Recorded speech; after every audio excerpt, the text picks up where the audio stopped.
हज़रत नूह अलैहिस्सलाम की नसीहत। लोग समझते थे कि हम हक पर हैं और बुतों की जो है इबादत करते थे।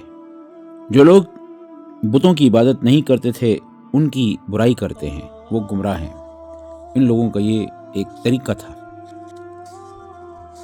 और जो बुतों की इबादत नहीं करते वो जाहिल हैं, वो ये कहते, बेवकूफ़ हैं, वो ये कहते, और साथ में ये कहते कि तो हमारे बाप दादा के वक्त से चली आई है कि हम क्यों ना करें इबादत बुतों की। ये तो बात हमारी हमेशा से चली आई है।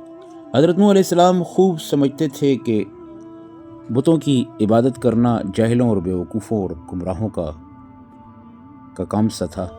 अल्लाह की नाफरमानी करना और इसका शरीक ठहराना और उसकी बख्शी हुई नेमतों को खा पी कर भी जो है उसको भूल जाना, इसकी याद से गाफिल हो जाना, गाफिल रहना परले दर्जे की एहसान फरामोशी है। यही तो नूह अलैहिस्सलाम का बार बार उनको कहना था। हज़रत नूह अलैहिस्सलाम को मालूम था कि बुत किसने ईजाद किए और इसका बानी कौन है। इन्हीं के बाप दादा हैं जो खुद गुमराह हुए और अपनी औलाद और नस्ल दर नस्ल को गुमराह कर गए।